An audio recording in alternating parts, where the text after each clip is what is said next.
Proton neutron ಅಂತ ಹೊಡೆದು ಅದನ್ನು ಹೊಡೀರಿ ಬರೀ ಶಕ್ತಿಯಾಗಿ ಉಳ್ಕತ್ತದೆ.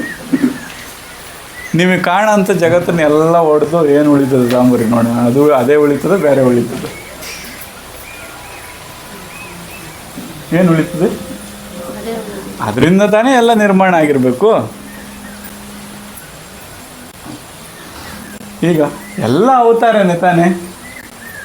ಇಲ್ಲ ನಾನು ಮಹಾವತಾರಿ ಅಂದರೆ ಸೊ ಹೇಳಬೇಕು ತಪ್ಪು ತಿಳುವಳಿಕೆ ಅಂತ. ಸ್ವಾಮಿ ಅವತರಿಸಿರೋದಾದರೆ ಎಲ್ಲ ಅದರಿಂದನೇ ಅವತರಿಸಿರೋದು. ಅದ್ರ ಹೆಸರೇ ಅವತಾರ ಅಂತ, ಅವತರಿಸಿದೆ ಅಂತ, ಡಿರೈವ್ಡ್, ಆವಿರ್ಭವಿಸ್ತು, ಅಲ್ಲಿಂದ ಬಂತು. ಬಂದಿರಬೇಕಲ್ವ, ಬೇರೆ ಸೋರ್ಸ್ ಹೆಂಗೆ ಸಾಧ್ಯ? ಎಲ್ಲ ಸೋರ್ಸೂ ಒಂದೇ, it has derived from there. So ಅದಕ್ಕೆ ಅವತಾರ ಅಂತ. ಅವತರಿಸಿತು ಅಂದರೆ ಗೊತ್ತಾಗ್ತದಲ್ಲಪ್ಪ, ಅವತರಿಸ್ತು ಅಂದರೆ ಡಿರೈವ್ಡ್ ಅಥವಾ ಅಲ್ಲಿಂದ ಆವಿರ್ಭವಿಸ್ತು, ಇಟ್ ಹ್ಯಾಸ್ ಕಮ್ ಅಂತ, ಅಲ್ಲಿಂದ ಬಂತು ಅಂತ. ಇಲ್ರಿ ನಾನು ಸ್ಪೆಷಲಾಗಿ ಬಂತಂದ್ರೆ ಈಗ ಎಚ್ಚರಿಸ್ಬೇಕೇನಂತ. ಇಲ್ಲ ಸ್ವಾಮೀಜಿ ತಪ್ಪು ತಿಳುವಳಿಕೆ ಅಂತ. ಸೊ ಈಗ ಗುರುಮಕ್ಕಳಾದ್ವಿ ಅಂದರೆ, ಸೊ ಗುರುಪಾದದಲ್ಲಿ ಮೊದಲನೇದೇನು ಅಂಶ? ತಿಳುವಳಿಕೆ ಮತ್ತು ತಪ್ಪು ತಿಳುವಳಿಕೆ.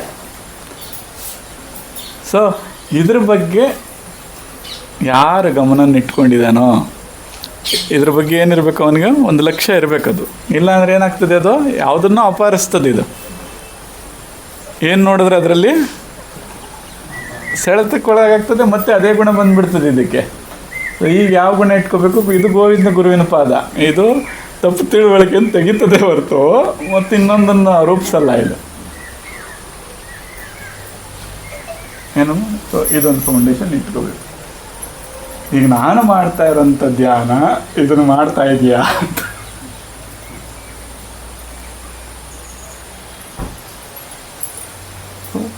ಧ್ಯಾನ ಅದೊಂದು ಕ್ರಿಯೆ ಅಷ್ಟೇ ಈಗ ಮಾಡ್ತಾ ಇರೋಂಥದ್ದು.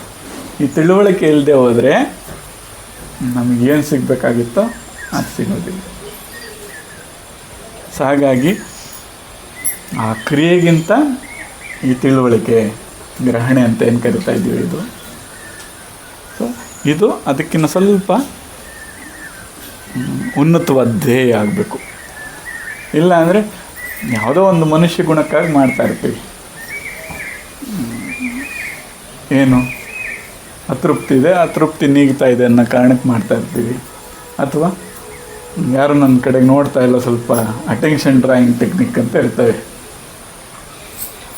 ಈಗ ಸ್ವಾಮಿಗಳು ನಾವು 48 ದಿನ ನಿರಾಹಾರ ದೀಕ್ಷೆಗೆ ಹೋಗ್ತೀವಿ ಅಂದರೆ ಇದೊಂದು ಸ್ವಲ್ಪ ಹೇಳ್ದಿರೋ ಹೋಗ್ಬೋದು ನಮ್ಮ ಪಾಡಿಗೆ ನಾವು ಸುಮ್ಮನೆ. ಏನಪ್ಪ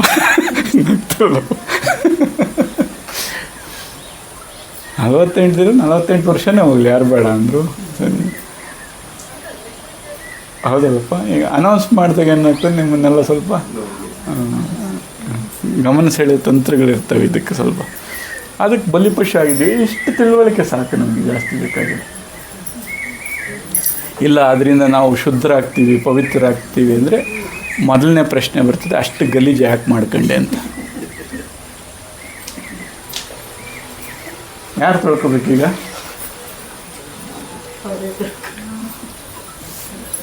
ಈಗ ನಾವು ಸ್ವಲ್ಪ ಹೊತ್ತಿಗೆ ಮುಂಚೆ ಸ್ನಾನ ಆಗಿದೆ, ಗುರುಜಿ ಸ್ನಾನಕ್ಕೆ ಹೋಗಿ ಅಂದರೆ ಈಗ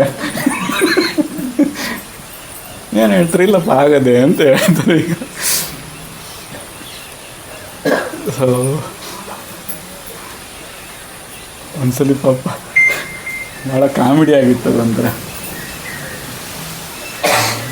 ಆ ತಾಯಿ ಪಾಪ, ಅಲ್ಲ ನೀವು ಸ್ನಾನ ಮಾಡ್ದೇನೆ ಊಟ ಪ್ರಸಾದ ಸ್ವೀಕರಿಸ್ತಿರಲ್ಲ ಅಂತ. ಇಲ್ಲಮ್ಮ ನಾನೇನು ಅಷ್ಟು ಗಲೀಜಿಲ್ಲ ಅಂತ.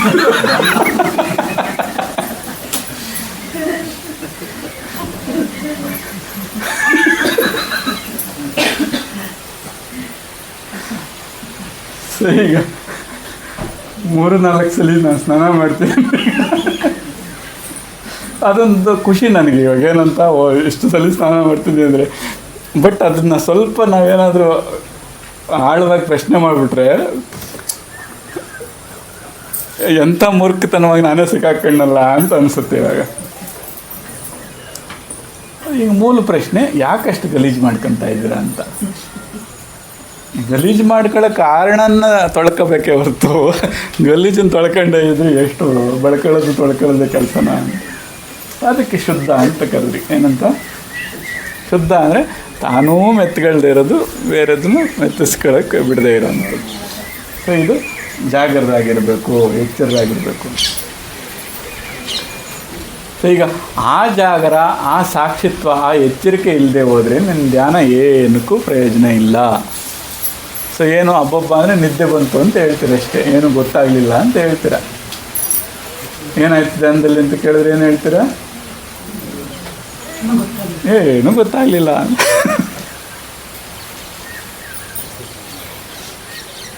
ಸೊ ಹಂಗೆ ಯಾರಿಗೋ ಒಬ್ಬನಿಗೆ ಪಾಪ ಸಮಾಧಿ ಗಟ್ಟಿಸ್ಬಿಡ್ತದೆ. ಹಂಗೆ 6 ವರ್ಷ ಪಾಪ ಎಲ್ಲೋ ಕತ್ತೆ ಮೇಯ್ಸೋಕೆ ಹೋಗಿರ್ತಾನೆ. ಅದು ಮಾವಿನಣ್ಣೆ ಏನೋ ತಿನ್ನಕ್ಕೆ ಹೋಗಿ ಆ ವಾಟೆ ಗಂಟ್ಲ ಹತ್ರ ಸಿಗಾಕೊಂಡು ಕೇಚರಿ ಮುದ್ರೆ ಅದು ಗಟ್ಟಿಸ್ಬಿಡ್ತದೆ. ಗಟ್ಟಿಸಿ ಧ್ಯಾನಸ್ಥ ಆಗೋಗ್ಬಿಡ್ತಾನೆ. ಸಮಾಧಿ, ನಾನು ಧ್ಯಾನಸ್ಥ ಅಲ್ಲ, ಸಮಾಧಿಗೆ ಹೊಟ್ಟೋತಾನೆ. ಆಮೇಲೆ ಎಷ್ಟೋ 6 ವರ್ಷಗಳ ನಂತರ ಯಾರೋ ಏನೋ ಆಗಿ ಅದು ವಾಟೆ ಕಲುತ್ತದೆ.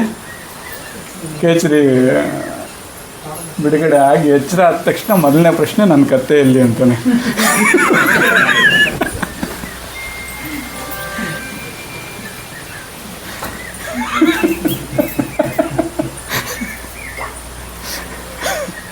ಎಚ್ಚರ ಆದ ತಕ್ಷಣವೇ ಕೇಳೋಂಥದ್ದು. ಸೊ ಬೆಳವಣಿಗೆ ಅಂತಕ್ಕಂಥದ್ದು ಆ ಸೂಕ್ಷ್ಮ ರೂಪವಾಗಿರೋಂಥ ಗ್ರಹಣೆ, ತಿಳುವಳಿಕೆ, ಸಾಕ್ಷಿತ್ವ, ಇವುಗಳನ್ನು ಸಾಣೆ ಹಿಡ್ಕೊಳ್ಳೋದ್ರಿಂದ ಆಗಬೇಕೇ ಹೊರತು ಯಾವುದೋ ಒಂದು ಅಹಮನ್ನು ಇನ್ನಷ್ಟು ಸ್ಥಿರ ಮಾಡುವಂಥ ಸಾಧನೆಗಳಿಂದಲ್ಲ. ಇದನ್ನ ಇಟ್ಕೊಂಡು ಬೇಕಾದ್ರೆ ಆ ಸಾಧನೆ ಬಳಸ್ಕೊಳ್ರಿ, ಭಾಳ ಪೂರಕವಾಗಿರ್ತದೆ. ಏನು ಕಾರಣಕ್ಕೆ ಇವೆಲ್ಲ ಬೇಕಾಗಿದ್ದಾವೆ ಅಂತ.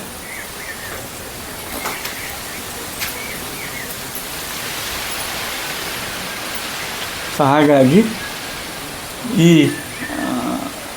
ದ್ವೀಪದಲ್ಲಿ ಗುರುಪಾದ ಏನಿದೆಯೋ ಈ ತಪ್ಪು ತಿಳುವಳಿಕೆಯನ್ನು ಹೋಗಲಾಡಿಸೋಂಥ ಎಲ್ಲ ಅಂಶಗಳನ್ನ ಅಳವಡಿಸ್ಕೊಂಡ್ರೆ ಆವಾಗಷ್ಟೇ ನಾವು ಗುರುಪೂರ್ಣಿಮೆ ಮಾಡೋದಕ್ಕೆ ಸಾರ್ಥಕತೆ, ಗುರುಮಕ್ಕಳು ಅಂತ ಹೇಳೋದಕ್ಕೆ ಸಾರ್ಥಕತೆ ಇದೆ. ಬಿಟ್ಟರೆ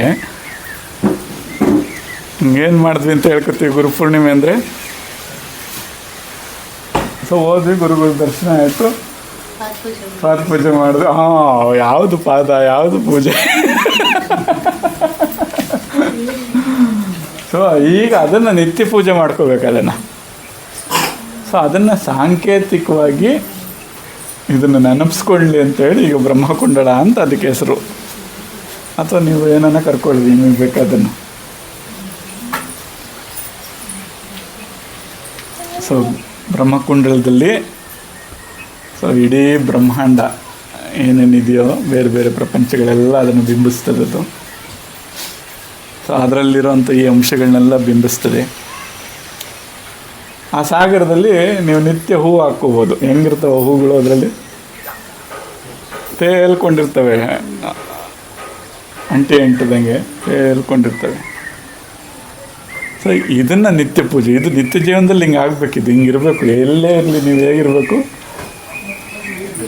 ಸೊ ಮಡಿ ಮೈಲಿಗೆಯಿಂದ ಇರಬೇಕು, ಅಂಟದಂಗೆ ಇರೋದು. ಅದಕ್ಕೆ ನಾಸ್ಕೊತಾರೆ. ಹೌದಪ್ಪ, ಯಾರನ್ನ ಹೇಳಿದ್ರೆ ಮಡಿ ಮೈಲಿಗೆ ಭಾಳ ಇಂಪಾರ್ಟೆಂಟ್ ಅಂತ ಹೇಳ್ಬೇಕು.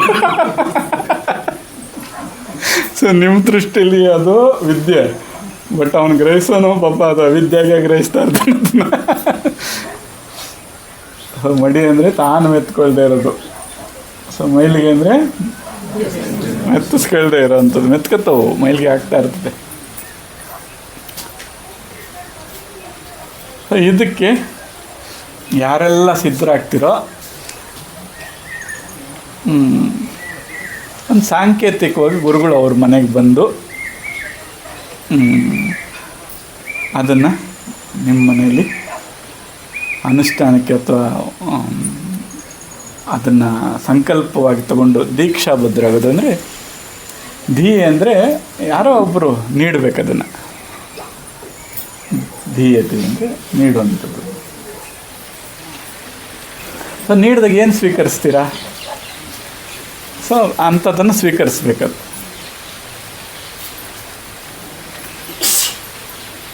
ಸೊ ಸ್ವೀಕರಿಸೋದಕ್ಕೆ ರೆಡಿಯಾಗಿದ್ದೀವಿ. ಯಾವುದನ್ನು ಒಳ್ಳೆಯದು ಅಂತ ಹೇಳಿದ್ರಿ, ಗುರುಪಾದ ಅಂತ ಏನು ಹೇಳಿದ್ರಿ, ಗೋವಿಂದ ಗುರು ಅಂತ ಏನು ಹೇಳಿದ್ರಿ, ಅಂಥದ್ದನ್ನು ಸ್ವೀಕರಿಸೋದಕ್ಕೆ ಸಿದ್ಧರಾಗಿದ್ದೀವಿ. ಸೊ ಸ್ವೀಕರಿಸ್ಬಿಟ್ರೆ ಆಗೋಯ್ತಾ? ಹಂಗೆ ಹೇಳೋದಲ್ಲ, ಅಲ್ಲಿ ಇಟ್ಬಿಡೋದೆ.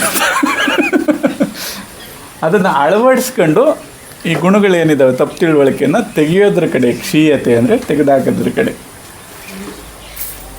ಸೊ ಒಂದು ಪಡ್ಕೊಳ್ಳೋದ್ರ ಕಡೆ, ಇನ್ನೊಂದು ತೆಗೆದಾಗ. ಇದರಲ್ಲಿ ಯಾರು ನಿರತರಾಗಿದ್ದಾನೋ ಅಥವಾ ಕಂಕಣಬದ್ಧನಾಗಿದ್ದಾನೋ ಅವನು ದೀಕ್ಷಾಬದ್ಧನಾಗಿದ್ದಾನೆ ಅಂತ. ಏನಪ್ಪ? ಹಾಗಾಗಿ ದೀಕ್ಷಾಬದ್ಧರಾಗೋದನ್ನು ಸಾಂಕೇತಿಕವಾಗಿ ಅದರಿಂದ ಚಾಲು ಮಾಡ್ಕೊಳ್ತಾ ಇಷ್ಟು ಅಂಶಗಳನ್ನ ಅಳವಡಿಸೋದ್ರ ಕಡೆ ಪ್ರಯತ್ನ ಇರಬೇಕು ಎಲ್ಲರದ್ದು. ಸೊ ಅದಕ್ಕೋಸ್ಕರ ಅವು ಬಂದಿದ್ದಾವೆ. ಅದಕ್ಕೆ ಮೂಲಭೂತವಾಗಿ ಒಂದಷ್ಟು ಅನುಷ್ಠಾನ ಅಥವಾ ಅಳವಡಿಸ್ಕೊಳ್ಳೋದ್ರ ಕಡೆಗೆ ಎಲ್ಲರೂ ಗಮನ ಕೊಡಬೇಕು. ಒಂದು ಈಗಾಗಲೇ ಭಾಳ ಜನ ಮಾಡ್ತಾಯಿದ್ರೆ, ಬೆಳಗಿನ ಜಾವ ಧ್ಯಾನಕ್ಕೆ ಎಷ್ಟು ಜನ ಅಟೆಂಡ್ ಆಗ್ತೀರಾ? ಬಿಟ್ಟು ಅಟೆಂಡ್ ಆಗ್ತೀರಾ? ರೆಗ್ಯುಲರಾಗಿ ಒಂದಷ್ಟು ಜನ ಇರ್ತಾರೆ, ಒಂದಷ್ಟು ಜನ ಬಿಟ್ಟು ಅಟೆಂಡ್ ಆಗ್ತೀರಿ.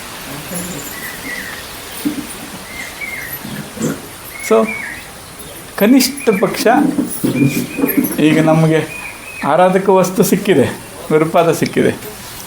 ಸೊ ಅದ್ರ ಮುಂದೆ ಅನುಷ್ಠಾನ ಮಾಡ್ಕೋಬೇಕಂದ್ರೆ ಧ್ಯಾನ ಮಾಡಬೇಕು. ಆಯಿತು, ನಿಮಗಾಯಿತು. ಹಂಗೆ ಮಾಡೋಕ್ಕಾಗಲಿಲ್ಲ ಅಂದರೆ ಮನೇಲೇನೋ ಒಂದು ಆರಾಧಕ ವಸ್ತು ಇರುತ್ತೆ. ಇವ್ರೆ ನೀವು ನಮ್ಮ ಮನೆ ದೇವರು ಅಂತ ಏನೋ ಕರಿತೀರ ಅಂತ ಅಂದ್ಕೊಳ್ಳೋಣ. ಆ ಆರಾಧಕ ವಸ್ತುನ ಅದ್ರ ಮೇಲೆ ಇಟ್ಟು ಮನೆಯವರೆಲ್ಲ ಪೂಜೆ ಮಾಡ್ಕೋಬೇಕು ಕನಿಷ್ಠ ಪಕ್ಷ. ಸೊ ಇದು ಮಾನಸಿಕವಾದಂಥ ನೆಮ್ಮದಿ ನನ್ನಲ್ಲದೆ ಇಡೀ ಕುಟುಂಬಕ್ಕೂ ಪಸರಿಸ್ತದೆ. ಬಂದವ್ರಿಗೂ ಕೂಡ ಅದೇ ಒಂದು ಆ ವಾತಾವರಣ ಸೃಷ್ಟಿಸ್ಕೊಡ್ತದೆ. ಈಗ ನನ್ನ ದೇವರಿಗೆ ನಾನು ಸ್ನಾನ ಮಾಡಿ ಅದಕ್ಕೂ ಮಾಡಿಸ್ಬೋದು. ಸೊ ನಾನು ತಗೊಂಡಿರೋ ಪ್ರಸಾದ, ಸಿದ್ಧ ಮಾಡಿರೋ ಪ್ರಸಾದನ ಅದಕ್ಕೂ ನಿವೇದಿಸ್ಬೋದು. ಸೊ ಮೊದಲನೇ ಕೆಲಸ ಈಗ ನಾನು ಮತ್ತು ನನ್ನ ದೇವರು ಸಂಬಂಧನ ಸೃಷ್ಟಿಸ್ಕೊಳ್ಳೋಂಥದ್ದು. ಆಮೇಲೆ ಅದು ನುಂಗಾಕುತ್ತೆ, ನಮ್ಮನ್ನು ನುಂಗ್ಕೊಳ್ಳುತ್ತೆ. ಸೊ ನಿಜವಾದ ದೇವರು ಹೇಗಿದೆ ಅಂತ ಹಿಂಗೆ ಬರ್ತಾ ಇದ್ದಾಗ ಪ್ರಸ್ತಾಪ ಆಗ್ತದೆ. ಇದೇನು ಸಾಂಕೇತಿಕವಾಗಿ ಇಟ್ಕೊಳ್ರಿ ಇಲ್ಲಿ ಏನೋ ಒಂದನ್ನು. ಸೊ ನಿಜವಾದ ದೇವರು ಹೇಗಿದೆ ಅಂತ ಸ್ವಲ್ಪ ಅದು ಗ್ರಹಣೆ ಅಂತ ಬೆಳಿಬೇಕಲ್ವ. ಪಾಠ ಮಾಡ್ತಾರೆ ಮಾಸ್ಟ್ರುಗಳು, ಒಂದೇ ಪಾಠನೇ ಮಾಡೋದು. ಒಬ್ಬ ರ್ಯಾಂಕ್ ಬರ್ತಾನೆ, ಒಬ್ಬ ಫೇಲ್ ಆಗ್ತಾನೆ.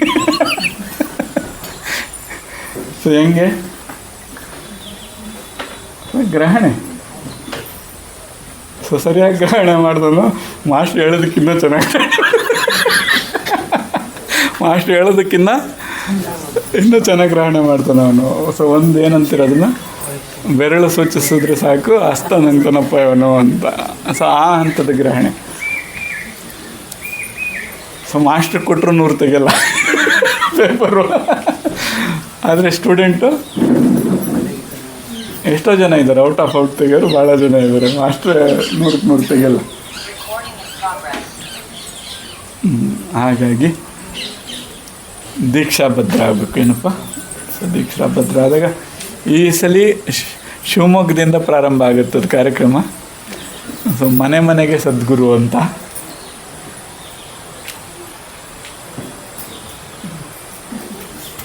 ಸೊ ಎಲ್ಲರ ಮನೆಯಲ್ಲೂ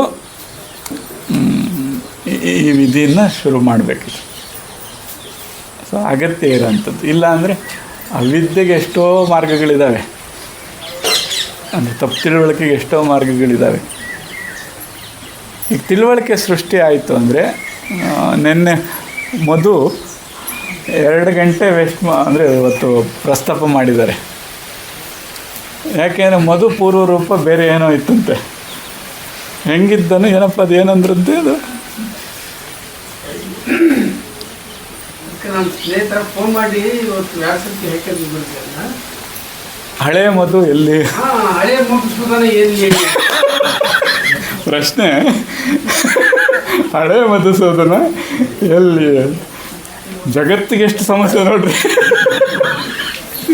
ಬದಲಾವಣೆಯನ್ನು ಸ್ವೀಕರಿಸೋದಕ್ಕೆ. ಬಟ್ ಕುತೂಹಲ ಶುರುವಾಗಿದೆ ಪಾಪ. ಸೊ ಹಳೆ ಮಧುಸೂದನ ಎಲ್ಲಿ ಅಂತ ಪಾಪ ಅದನ್ನು ಇಲ್ಲ ನಿನ್ನ ಗಮನಿಕೆಯಲ್ಲಿ ಎಳ್ಳಷ್ಟು ದೋಷ ಇಲ್ಲ ಅಂತ ಇವರು ಸರಿಯಾದೆ. ಆದರೆ ಅದನ್ನು ವಿವರಿಸೋಕ್ಕೆ ನನಗೆ ಸ್ವಲ್ಪ ಸಮಯ ಬೇಕಾಗಿದೆ ಅಂದರೆ ಸುಮಾರು 2 ಗಂಟೆ ಅದನ್ನು ವಿವರಿಸಿ ಹೇಳಿದ್ದಾರೆ ಪಾಪ. ಸುತ್ತಾಡಿದ್ದೀನಿ, ಆದರೆ ನನಗೆ ಗುರುಗಳು ಒಂದನ್ನು ಮಾತ್ರ ಪ್ರಬಲವಾಗಿ ಅಳವಡಿಸ್ಕಪ್ಪ ಅಂದ್ರು, ಪ್ರಮಾಣ ಮತ್ತು ಪರಿಣಾಮದ ಅರಿವಿಟ್ಕೊಂಡು ಜೀವನ ಮಾಡು ಅಂತ. ಎಲ್ಲಾದ್ರಲ್ಲೂ ಅಂತ ಅದನ್ನೇ ಬಿಡಿಸಿ ನೀನು ಒಂದು ವಿಷಯನೇ ಇಷ್ಟಿರ್ಬೇಕಾದ್ರೆ ಅವ್ರು ಬಹಳ ಸತ್ಸಂಗ ಇದ್ದಾರೆ. ನಾನೆಲ್ಲ ಓದು ಅಂತ ಹೇಳೋದು ಎಲ್ಲ ಕೇಳೋದ್ ಒಂದೇ ಒಂದು ಕಳಿಸ್ತೀನಿ. ಆಮೇಲೆ ಏನ್ ಹೇಳಿದ್ರು, ಕಳಿಸ್ಬಿಟ್ಟು ಮತ್ತೆ ಬಾ ಅಂದ್ರೆ ಹೇಳಿದ್ವಿ. ಕಳಿಸಿ ನಾನು ನೈಟ್ ಅವನ್ನ ಕೆಲಸದಾಗ ಇರ್ತಾನೆ, ನಾನು ನೋಡ್ಕೊಂಡು ನಾನು ಅದಕ್ಕೆ ಉತ್ತರ ಹಾಕ್ತೀನಿ ನಾನು. ಯಾಕಂದ್ರೆ ನಾನು ಒಂದಿಗೆ ಎಲ್ಲ ತಪ್ಪು ಅಂತ ಭಾವಿಸ್ಕೊಂಡಿದ್ದೆ ನಾನು. ಮತ್ತೆ ನೀ ಇಷ್ಟೆಲ್ಲ ಹೇಳ್ತೀಯ ಅಂದ್ರೆ ಅಲ್ಲಿ ಸತ್ಯ ಇದೆ ಅಂತಾನೆ ನೀನು ಅಲ್ಲಿ ನಿನ್ನ ಮೇಲೆ ನನಗೆ ವಿಶ್ವಾಸ ಅದೇ. ನಾವೆಲ್ಲ ಭಾಳ ಆತ್ಮೀಯರಲ್ಲ ಇವಾಗ, ಹಾಗಾಗಿ ನಾನು ಅದನ್ನೆಲ್ಲ ವಿಶ್ಲೇಷಣೆ ಮಾಡಿ ನೀನು ಹೇಳೋದು ಮಾತ್ರಕ್ಕೆ ನಾನೇನು ನಂಬನಲ್ಲ. ಆದರೆ ಇಷ್ಟೆಲ್ಲ ಹೇಳಿದ್ವಿ ಅಂದರೆ ಏನೇ ಇರಬೇಕು. ಸೊ ನೀನು ಆಗುತ್ತೆ ಹಂಗೆ ನಾನು ವಿಶ್ಲೇಷಣೆ ಮಾಡಿ ಆಮೇಲೆ ನಿನಗೆ ಹೇಳ್ತೀನಿ.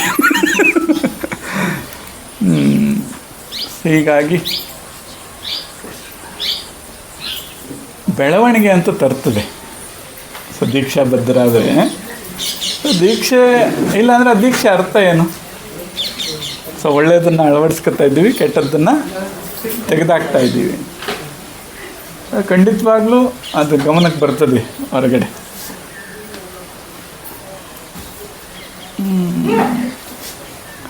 ಆಗ ಸ್ವಲ್ಪ ಅವಿದ್ಯೆಯಿಂದ ಕೂಡಿರೋವೆಲ್ಲ ಬರ್ತವೆ. ನೀವು ಅದ್ರ ಬಗ್ಗೆ ಗಮನ ಇದ್ದರೆ ಸಾಕು. ಮೊದಲನೇ ಉತ್ತರ ಏನು ಹೇಳ್ತಾರೆ? ನೀನು ಸರಿ ಇಲ್ಲ ಅಂತ, ಯಾಕೋ ಕೆಟ್ಟಂಗಾದೆ ಅಂತ. ಸೊ ಇವೆಲ್ಲೇ ಬರ್ತಾ ಇದ್ದಾವೆ ಅಂದರೆ ಸುಮ್ಮನೆ ನಗಬೇಕು, ಅವಿದ್ಯೆ ಕೆಲಸ ಮಾಡ್ತಾ ಅಂತ. ಅದು ಹಂಗಲ್ಲ, ನೀನು ಹಿಂಗೆ ಮಾಡಬೇಕು ಅಂತಂದರೆ ಮತ್ತೇನು ಹೇಳಬೇಕು? ಅಲ್ಲ, ಅವಿದ್ಯೆ ಕೆಲಸ ಮಾಡ್ತಾ ಇದೆ ಅಂತ ಎಚ್ಚರವಾಗಿರ್ಬೇಕು. ಇಲ್ಲಾಂದ್ರೆ ಏನಾಯ್ತು, ಈಗ ಅದು ಸರ್ಟಿಫಿಕೇಟ್ ಕಾಯ್ತಾ ಇದ್ದೆ. ಈಗ ನೀನು ಈಗ ಯಾರೋ ಇಲ್ಲ, ನೀನು ಧ್ಯಾನ ಭಾಳ ಚೆನ್ನಾಗಿ ಮಾಡ್ತಾ ಇದೆಯಾ ಅಂದರೆ ಅವಾಗ ಫುಲ್ ಖುಷಿ ಆಗ್ಬಿಟ್ಟು ಇನ್ನೊಂದು ಸ್ವಲ್ಪ ಮಾಡೋಣ. ಸೊ ಯಾರೋ ಕೊಡೋ ಸರ್ಟಿಫಿಕೇಟು ನಿನ್ನನ್ನು ಅಪಹರಿಸಬಲ್ದು ಅಂತ. ಮತ್ತು ಸಾಕ್ಷಿತ್ವ ಎಲ್ಲಿ ಬಂತು? ಮಡಿಮೈಗೆ ಎಲ್ಲುಳಿತು. ಇಲ್ಲ ಯಾರೋ ದೂಷಿಸಿದ್ರು ಅಂದರೆ ರೋಧಿಸ್ತೀಯ ಅದಕ್ಕೋಸ್ಕರ. ದೂಷಣೆ ಆಗಲಿ, ಇಲ್ಲ ಹೊಗಳಿಕೆಗಳಾಗಲಿ, ಭೂಷಣೆಗಳಾಗಲಿ, ಇದು ಯಾವುದಕ್ಕೂ ಸ್ಪರ್ಶ ಆಗದೆ ತಿಳುವಳಿಕೆ ನೀಡ್ಕೋಬೇಕು. ಅದು ಓದ್ಸಲಿ ಬಂದಾಗ ನಾವು ಪ್ರಸ್ತಾಪ ಇತ್ತು ಏನಂತ, ಶಿವಮೊಗ್ಗ ಬಂದಾಗ ಮನೆ ಮನೆಗೆ ಸದ್ಗುರು ಅಂತ ಒಂದು ಕಾರ್ಯಕ್ರಮ ಮಾಡಬೇಕು ಅಂತ. ಅದನ್ನು ಚಾಲು ಮಾಡೋಣ. ಭಾಳ ಸಂತೋಷ, ಎಲ್ಲರೂ ಒಂದಿನ ಬೇಗನೆ ಬಂದಿದ್ದೀರ. ಪೂರ್ಣಿಮೆ, ಹಾಗಾಗಿ ಸದ್ಗುರು.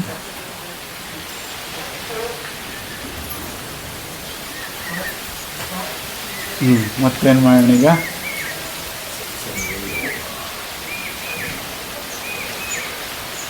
ವೀಕ್ಷಿಸಿ ಬ್ರೇಕ್ನ ನಂತರನೇ ಈ ಮುಂದೆ ಹಾಂ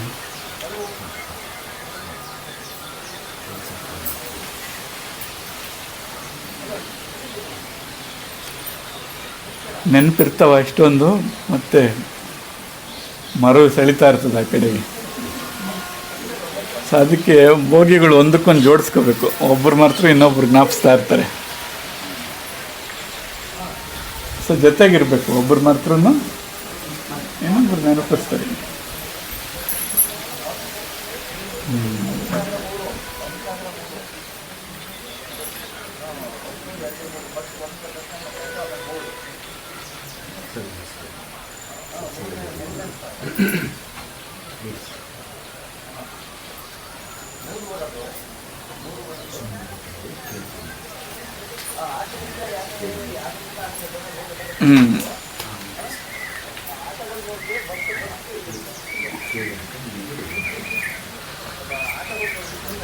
ಏನಪ್ಪ ಮುಂದೆ?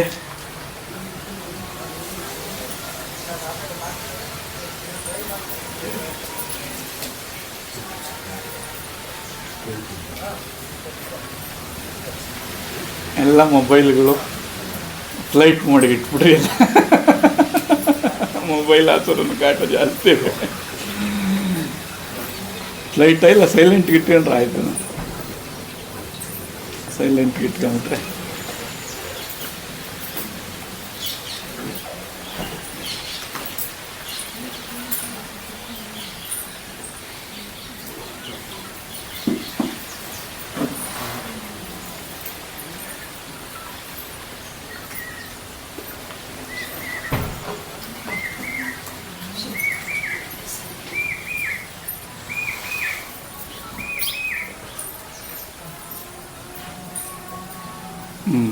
ಇನ್ನೇನಪ್ಪ,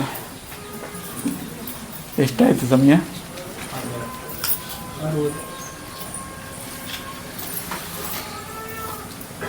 ಈಗ ಯಾರ್ಯಾರು ಬಂದ್ರಿ ನೀವೆಲ್ಲ? ಅಮ್ಮಾಜಿ, ಹಾಂ ರುದ್ರಣ್ಣ ಅವರು, ಹಾಂ ಚೇತನ್ ಜಿ, ಹಾಂ ಅಶೋಕು, ಅರುಣ್, ಹಾಂ ರವಿಜಿಯವರು ಬರ್ತಾರೆ, ಬಂಡಾಳಿ ಹತ್ರ ಇದ್ದಾರೆ ಅವರು, ಪ್ರಕಾಶ್ ಗುಬ್ಬಿ ಅವರು, ಮಣಿಯವರು. ಹಾಂ ಹಾಂ ಅದರಲ್ಲೇ ಇತ್ತು.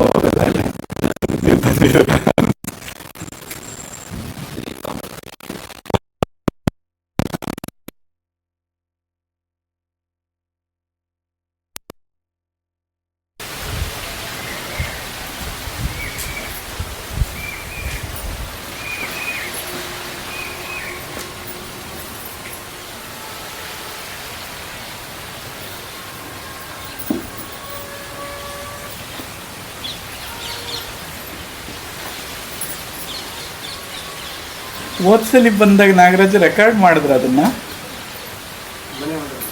ಮನೆಯವ್ರು ಮಾಡಿದ್ರು. ಹಾಂ, ಆ 3 ಪ್ರಬಲವಾಗಿರೋಂಥ ತಪ್ಪು ತಿಳುವಳಿಕೆಗಳ ಬಗ್ಗೆ ಪ್ರಸ್ತಾಪ ಇದೆ. ಅಜ್ಞಾನ, ಆವರಣ, ತೃಪ್ತಿ ಬಗ್ಗೆ ಆ ಸತ್ಸಂಗ ಕೇಳಿದ್ರೆ ಭಾಳ ಅನುಕೂಲ ಆಗುತ್ತೆ. ಶಿಲ್ಪಕ್ಕೆ ಶೇರ್ ಮಾಡೋಕ್ಕೆ ಹೇಳ್ತಿದ್ದೇನೆ. ಆ ಶಬ್ದಗಳು ಭಾಳ ಸರಳ, ಆದರೆ ಎಷ್ಟು ವಿಸ್ತಾರವಾಗಿ ಅರ್ಥ ಮಾಡ್ಕೋಬೇಕು ಅಂದರೆ ಅವನ್ನ ಇಷ್ಟು ದಿನಕ್ಕೆ ಅವಿದ್ಯೆ ಅಂತ ಕೇಳಿದ್ವಿ. ಏನು ತಪ್ಪು ತಿಳುವಳಿಕೆ ಅಂತ ಅಷ್ಟೇ. ಈಗ ಅದು ಮಧ್ಯಾಹ್ನದಿಂದ ಅದನ್ನೇ ಮಾತಾಡ್ತಾ ಇದ್ದೀವಿ ಈಗ.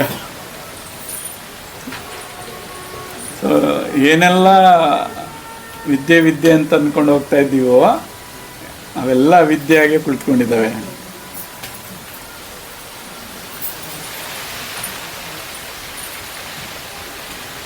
ಎಲ್ಲ ಭೇದ ಬುದ್ಧಿ ಉತ್ಪತ್ತಿ ಮಾಡ್ತವೆ, ಏನಪ್ಪ ಅಹಮನ್ನು ಪೋಷಿಸ್ತವೆ.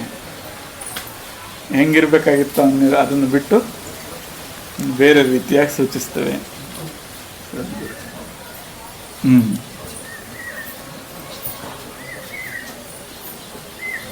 ಸೊ ಇದರಲ್ಲಿ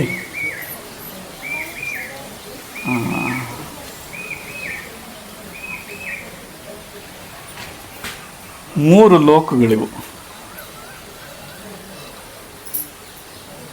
ಏನಿದ್ರೆ ಇವು ಅಂದರೆ ಇದು ಭಾಳ ಹೊರಗಡೆ ಇರೋಂಥದ್ದು. ಇದು ಸ್ಥೂಲ ಲೋಕ, ಇದು ಸ್ಥೂಲ ಪ್ರಪಂಚ. ಸೊ ಅದರೊಳಗಡೆ ಸೂಕ್ಷ್ಮ, ಅದರೊಳಗಡೆ ಕಾರಣ. ನೀವು ಹೊರಗಡೆ ಈ ಸಮುದ್ರ ಏನು ಕಾಣುತ್ತಲ್ಲ, ಇದು ಲೋಕ ಸಮುದ್ರ, ಏನಾದರೂ ಹಿಂಗೆ ಹಾಕಿದ್ರೆ ಅಲುಗಾಟಗಳು ಕಾಣಿಸ್ತವೆ, ಅಲೆಗಳು.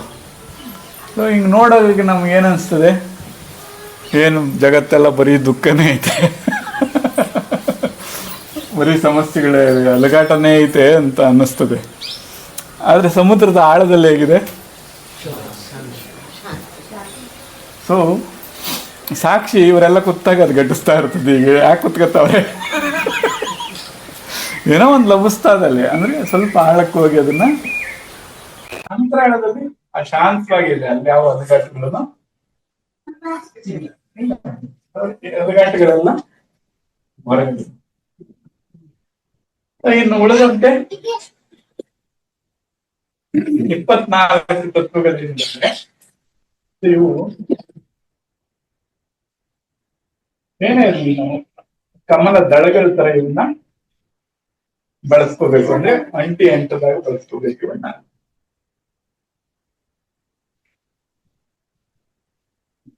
ಬರೀ ತಿಳುವಳಿಕೆ ಏನು ಪ್ರಯೋಜನ ಕೊಡಲ್ಲ, ಅದರಲ್ಲಿ ಅಳವಡಿಸ್ಕೊಂಡಾಗ ಹೇಗೆ ಅಳವಡಿಸ್ಕೋಬೇಕು. ಸೊ ಪ್ರಮಾಣ ಪರಿಣಾಮನ ಅರ್ಥ ಆದ್ರೂ ಅಳವಡಿಸ್ಕೊಳ್ರಿ. ಅಂಟದಾಗಿ ಬಳಸ್ಕೋಬೇಕಪ್ಪ ಅಂದ್ರೆ ಇತಿಮಿತಿ ಅಂತ ಏನು ಕರಿತೀರಲ್ಲ, ಎಷ್ಟು ಬೇಕೋ ಅಷ್ಟನ್ನು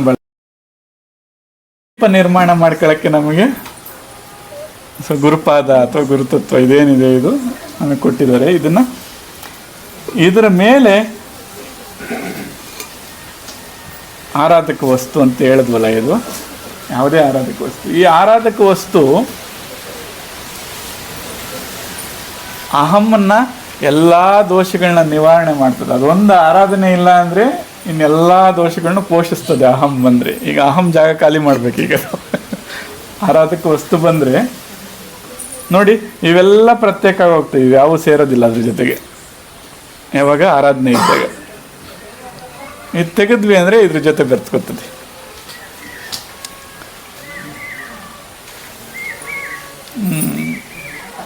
ಇನ್ನು ಸಾಕಷ್ಟು ಗಮನಿಸ್ತಾ ಕಲಿತಾ ಹೋಗ್ತೀರಿ ಇದ್ರ ಮೂಲಕ.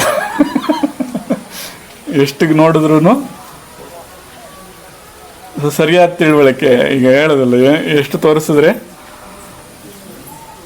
ಒಂದು ಬೆರಳಷ್ಟು ತೋರಿಸಿದ್ರೆ ಅಷ್ಟಾನಷ್ಟು ಸಾಮರ್ಥ್ಯ ಗ್ರಹಣೆ ಅದು ಬಂದಾಗ ಅದು ಸಾಧ್ಯ ಆಗ್ತದೆ, ಅದು ಬರ್ತಾ ಹೋಗುತ್ತದೆ.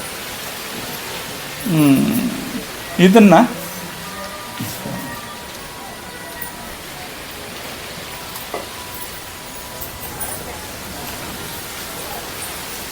ಇದು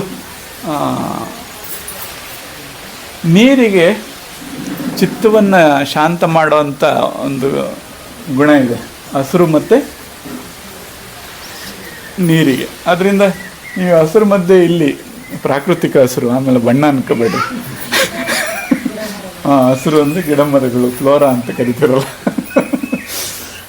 ಸಸ್ಯ ಪ್ರಭೇದಕ್ಕೆ ಹಸಿರು ಅಂತ ಕರಿತೀವಿ. ಏನಪ್ಪ ಅದು? ಫೌನಾ ಅಂದರೆ ಪ್ರಾಣಿ ಪ್ರಭೇದ, ಫ್ಲೋರಾ ಅಂದರೆ ಸಸ್ಯ ಪ್ರಭೇದ. ಸೊ ಈ ಫ್ಲೋರಾ ಮತ್ತು ನೀರಿಗೆ ವಿಕಾರಗಳನ್ನ ಶಮನ ಮಾಡುವಂಥ ಸಾಮರ್ಥ್ಯ ಇದೆ, ಮತ್ತು ವಿಕಾರ ಉತ್ಪತ್ತಿ ಮಾಡಲ್ಲ. ನೀವು ಎಷ್ಟೊತ್ತೇ ಅದ್ರ ಜೊತೆಲಿರ್ರಿ. ಈಗ ಹಸಿರು ಜೊತೆಲಿ ನೀವು ಎಷ್ಟೊತ್ತಿದ್ರೂ ಯಾವ ವಿಕಾರಗಳು ಉತ್ಪತ್ತಿ ಆಗಲ್ಲ. ಬೇರೆ ಯಾವುದೋ ಬಿಲ್ಡಿಂಗಲ್ಲೋ ಎಲ್ಲೋ ಇರ್ತೀವಿ ಅಂದರೆ ಶುರುವಾಗ್ತವೆ ಎಲ್ಲ. ಸೊ ಹಾಗಾಗಿ ಅದರಲ್ಲಿ ನೀರನ್ನು ಹಾಕೋದ್ರಿಂದ ಯಾವಾಗೆಲ್ಲ ಬಂದು ಅದನ್ನು ಮನೆಗೆ ಹೋಗುವಾಗ ಓಡಾಡುವಾಗ ಅದನ್ನು ಗಮನಿಸ್ತಾ ಇರ್ತೀರ, ಶಾಂತತೆ ತಾನೇ ಏರ್ಪಡ್ತದೆ ಅದು. ಸೊ ಇದು ವೈಜ್ಞಾನಿಕವಾಗಿ ಕೂಡ ಅದು ಕೆಲಸ ಮಾಡ್ತದೆ. ಸೊ ಇದ್ರ ವಿಧಾನಗಳನ್ನೆಲ್ಲ ಆಮೇಲೆ ಹೇಗೆ ಮಾಡೋದು ಅನ್ನೋದನ್ನ ಹೇಳೋಣ. ಅದನ್ನು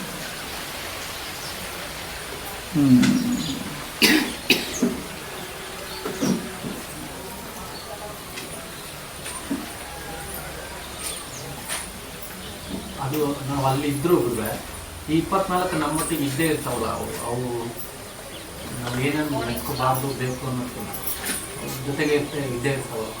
ಇದಾವೆ, ಇಲ್ಲ ಅಂತ ಏನಿಲ್ಲ. ಸೊ ಈಗ ನಾವು ಅದ್ರ ಮೇಲೆ ಸ್ವಲ್ಪ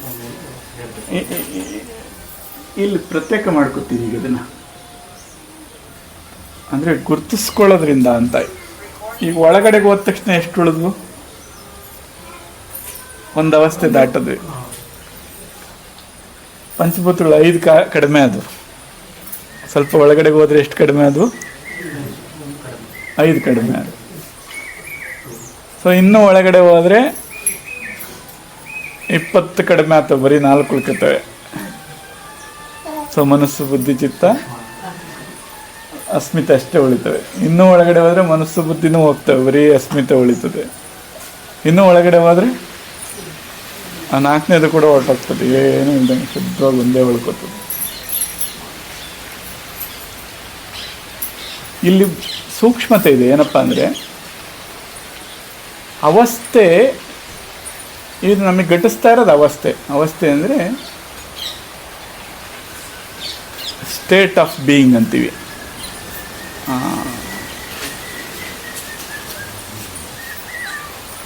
ಈಗ ಇದನ್ನೆಲ್ಲ ಜಾಗೃತ ಅವಸ್ಥೆ ಅಂತ ಕರಿತೀವಲ್ಲ, ಎದ್ದಾಗ ಏನೇನಿದೆ ಈಗ? ಸೊ ಎಲ್ಲ ಕಾಣಿಸ್ತಾ ಇದೆ, ಇದು ಜಾಗೃತ ಅವಸ್ಥೆ ಅಂತ ಕರಿತೀವಿ. ಸ್ವಪ್ನಕ್ಕೆ ಹೋಗ್ತೀರಾ, ಕನಸಿಗೆ ಹೋಗ್ತೀರಾ, ಅವಾಗ ಸೂಕ್ಷ್ಮವಾದ ಅವಸ್ಥೆ. ಹಾಗೆ ಧ್ಯಾನದಲ್ಲಿ ಹೋದಾಗ ಏನೇನೋ ಕಾಣ್ತವೆ, ಅವಾಗ ಸೂಕ್ಷ್ಮವಾದ ಅವಸ್ಥೆ. ಇನ್ನೂ ಸ್ವಲ್ಪ ಆಳಕ್ಕೆ ಹೋಗ್ತೀರಾ, ಸುಷುಪ್ತಿ ಅಂತ ಕರಿತೀರ. ಅಂದರೆ ಇವೆಲ್ಲ ಮುಳುಗೋಗ್ತವೆ, ಏನು ಉಳಿಯಲ್ಲ. ಏನು ಶುದ್ಧವಾಗಿ ಬರೀ ನಿರಾಳತೆ, ಆಕಾಶದಂಗೆ, ಅನಂತದಂಗೆ, ಅಖಂಡದಂಗೆ, ಎಷ್ಟು ವಿಶಾಲವಾಗಿ ಶಾಂತತೆ ಹೆಂಗದೆ ಅಂದರೆ ಏನು ಅನಂತವಾಗದೆ ಶಾಂತತೆ ಅನ್ನೋದು. ಏನಮ್ಮ ಮೌನ, ನಿಶಬ್ದ ಹೆಂಗದೆ, ಅನಂತವಾಗದೆ. ಸೊ ಈ ಎಲ್ಲ ಲಕ್ಷಣಗಳು ಯಾವ ಮನಸ್ಸು ಬುದ್ಧಿಯ ಒಂದು ಚಿತ್ರಣಗಳನ್ನಾಗಲಿ, ಚಿತ್ರದ ಭಾವಗಳನ್ನಾಗಲಿ, ಇವ್ಯಾವು ಇಲ್ಲದೆ ಹೇಗಿದೆ ಅದು? ಬರೀ ಕೇವಲ ಅದೊಂದು ಮಾತ್ರವಾಗಿದೆ. ಅದರಿಂದನೂ ಒಳಗಡೆ ಹೋದ್ರೆ ತುರ್ಯ ಅಂತ ಕರಿತೀವಿ. ತುರ್ಯದಲ್ಲಿ ನಾನು ಇದೇನೆ ಅನ್ನೋ ಭಾವ ಕೂಡ ಇಲ್ಲ. ಬಂದ ಮೇಲೆ ಹೇಳ್ತೀರಿ ಹಿಂಗಾಗಿತ್ತು. ಬಂದೇ ಹೋದ್ರೆ ಈಗ ಎದ್ದ ಮೇಲೆ ಇಷ್ಟೊತ್ತು ನಿದ್ದೆ ಮಾಡಿದ್ದೆ ಅಂತ ಅವಾಗ ಒಂದು ಸಣ್ಣದಾಗಿ ಏನೋ ಇಂಜೆಕ್ಷನ್ ಹಾಕ್ಬೇಡ, ಅನಸ್ತೀಶ ಕೊಟ್ಬಿಟ್ಟು ಈ ಶರೀರನೇನೋ ನಾವು ಮಾಡಿ ಬರ್ನ್ ಮಾಡ್ಬಿಡೋಣ. ಶರೀರ ಇದ್ರೆ ತಾನೆ ನೀವು ವಾಪಸ್ ಬರ್ತ. ಶರೀರನೇ ಇಲ್ಲ ಅಂದ್ರೆ ವಾಪಸ್ ಬರೋದಿಲ್ಲಿ, ಶರೀರ ಇದ್ದುದಕ್ಕೆ ಬರ್ತದೆ. ಸೊ ಈಗ ಅವಸ್ಥೆಗಳಿದೆ ಅಂತ ಆಯ್ತು ಶರೀರಕ್ಕೆ. ಸೊ ಯಾವುದಿದೆ? ತುರ್ಯ ಇದೆ, ಇನ್ನೂ ಬೇಕಾದ್ರೆ ಅತೀತ ಅಂತಲೂ ಹೇಳ್ಕೊಳ್ರಿ, ಇನ್ನೊಂದು ಅತೀತ, ತುರ್ಯ ಅತೀತ ಅಂತ. ಈ ಅವಸ್ಥೆಗಳಿದಾವೆ ಅಂದರೆ ಏನು ಕಾರಣದಿಂದ ಅವಸ್ಥೆ ಇದ್ದಾವೆ ಅಂತ ಒಂದು ಪ್ರಶ್ನೆ.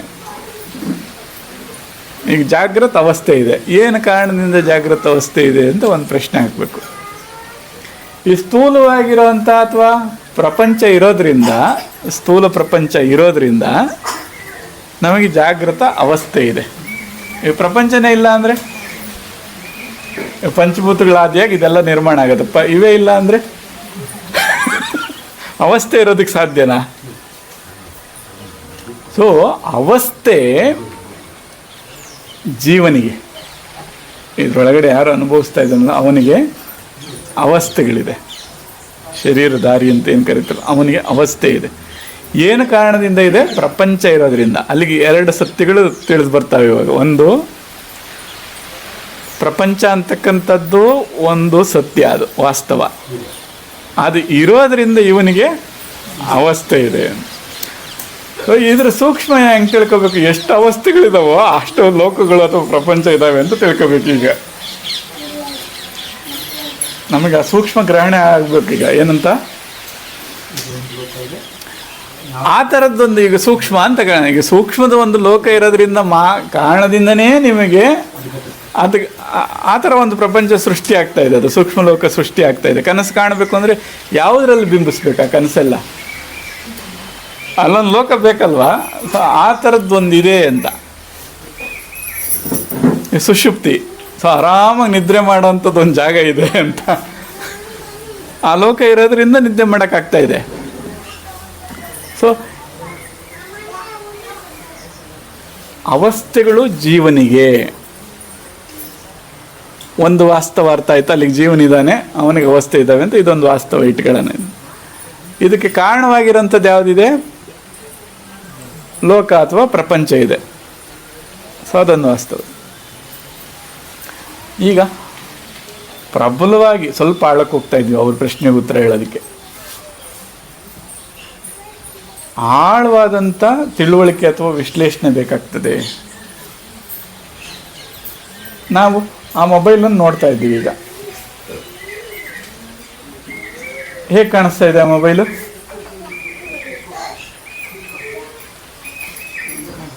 ಗುರುತಿಸಿದ್ವಿ. ಸೊ ಅದೊಂದು ಪ್ರತ್ಯೇಕ, ಗುರುತಿಸೋದಕ್ಕೆ ಆದ ತಕ್ಷಣ ಅದಕ್ಕೊಂದು ಪ್ರತ್ಯೇಕತೆ ಇದೆ.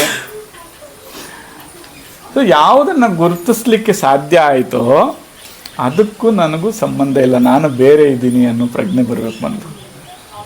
ಈಗ ನಾನು ಮೊಬೈಲಾ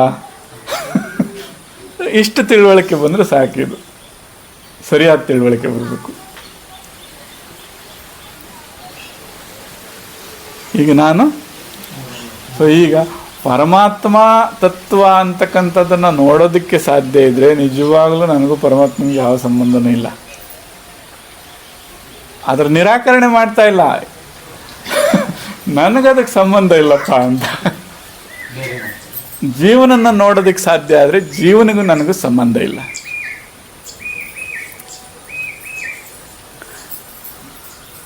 ಈಗ ಮೊಬೈಲ್ ನಿಮ್ದಲ್ಲಪ್ಪ, ಅದು ಯಾಕೆ ಕವರ್ ಹಾಕಿದ್ರೆ ಅದಕ್ಕೆ?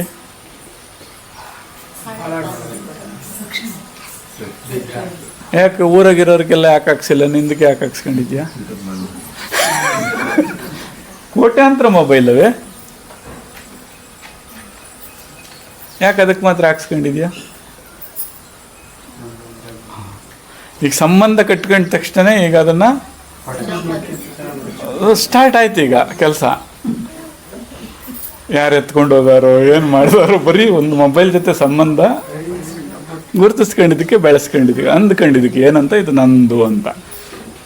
ಊರಾಗಿರೋವೆಲ್ಲ ನಂದು ಅಂತ ಅಂದ್ಕೊಂಡ್ರೆ ಶುರು ಮಾಡಿದ್ರೆ ಎಲ್ಲದಕ್ಕೂ ಬೈಂಡ್ ಹಾಕ್ಬೇಕು.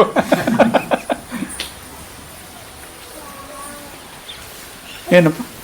ಸೊ ಅಂದ್ಕೊಳ್ಳೋದ್ರಿಂದ ಏನೇನು ಸಮಸ್ಯೆ ಶುರುವಾಗ್ತವೆ ಅಂತ ಮೊದಲು ಸುಮ್ಮನೆ ನೋಡ್ರಿ ಅದನ್ನು. ಈಗ ನಾನೊಂದು ಜೀವಕೋಶ ಅಂತ ಅನ್ಕೊಳ್ಳೋಣ. ಈಗ 120 ದಿನ ಬದುಕ್ತದದು, 100 ದಿನ ಕಳೆದೋಗ್ಬಿಟ್ಟಿದ್ದೀನಿ, 25 ದಿನ ಉಳಿದದೆ. ಟೆನ್ಷನ್ ಶುರು ಆಯ್ತು. ಈಗ 20 ದಿನದ ಹೋಗ್ಬಿಡ್ತೀನಿ ಅಂತ. ಅಯ್ಯೋ ನಾನು ಹುಟ್ಟಿಸ್ದವ್ರು ಯಾರೋ, ಅವ್ರ ಕತೆ ಏನಾಯ್ತು ಪಾಪ, ಹೆಂಗೆ ಸತ್ತುಬಿಟ್ರೋ ಏನೋ ಅಥವಾ ನಾನು ಹಂಗೆ ಸಾಯಬಾರ್ದಪ್ಪ. ಸ್ವಲ್ಪ ಸುರಕ್ಷಿತವಾಗಿ ಅದಕ್ಕೆ ಏನು ಮಾಡ್ಬೇಕು, ಅದಕ್ಕೆ ಗದ್ಗೆ ಕಟ್ಟಿಸಿ ಮತ್ತೆ ಹೋಗ್ಬಿಟ್ರೆ ಸಮಾಧಿ ಅಂತೀವಲ್ಪ, ಗದ್ಗೆ ಕಟ್ಟಿಸಿ ಚೆನ್ನಾಗಿ ಸ್ಥಿರವಾಗಿ ಅದನ್ನು ರಕ್ಷಣೆ ಮಾಡಿ, ಮಣ್ಣಿನ ಗದ್ಗೆ ಕಟ್ಟಿದ್ರೆ ಆಮೇಲೆ ಒಳಗಡೆ ಡಿಕಂಪೋಸ್ ಆಗ್ಬಿಡ್ತದೆ. ಸ್ವಲ್ಪ ಸಿಮೆಂಟ್ ಕಟ್ಟಿಸಿ ಉಪ್ಪು ಎಲ್ಲ ಹಾಕಿ ಅದಕ್ಕೆ ವಿಭೂತಿ ಹಾಕಿ ನೆಂದು ಅದು ಕೊಳೆದಿದ್ದಂಗೆ ಸ್ಥಿರವಾಗಿರಬೇಕು. ಏನು ಜೀವಕೋಶ ಅಂತ ಇದ್ರಲ್ಲೇ ಎಷ್ಟು ಜೀವಕೋಶಗಳು ಸಾಯ್ತಾ ಇಲ್ಲ ದಿನ? ಏನ್ ತಲೆ ಕೆಡ್ಸ್ಕೊಂಡಿಲ್ಲ? ಅವ್ರಾಗ ಎಷ್ಟು ಸಾಯ್ತಲ್ಲ, ಹೊರಗಡೆ ಎಷ್ಟು ಸಾಯ್ತಲ್ಲ, ಯಾರನ್ನ ತಲೆ ಕೆಡ್ಸ್ಕೊಂಡಿರೋ ಸಾಯ್ತಾವೆ ಹುಡ್ತಾವೆ. ಹಂಗೆ ನಾನು ಈ ಶರೀರ ನಾನು ಜೀವ ಅನ್ಕೊಂಡ ತಕ್ಷಣ ಏನೇ ಶುರುವಾದ ಈಗ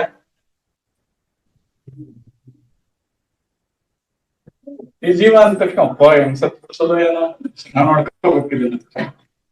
ಊರಾಗ ಎಷ್ಟು ಜೀವಗಳು ಸತ್ತಿಲ್ಲ, ದಿನ ಸಾಯ್ತವೆ, ಇರುವೆಗಳು ಅವು ಇವು. ಇದು ನಾಯಿನರಿ ತಿಂತದೆ. ಏನು ಇವಾಗ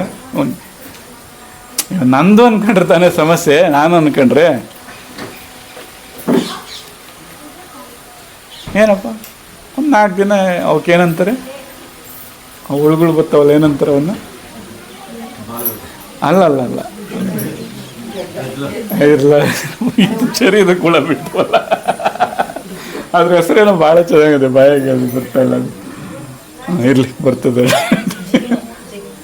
ಜಿಗಣೆ ಅಲ್ಲ, ಈ ಕೊಳ್ತಾಗ ಬರ್ತಾವಲ್ಲ, ನಾಯಿಗೆಲ್ಲ ಕಾಣಿಸ್ತಾವಲ್ಲ ಅವು ಹುಳುಗಳು. ಇಲ್ಲ ಬರ್ತವಿರಮ್ಮ, ಆಮೇಲೆ ಹೇಳ್ತೀನಿ.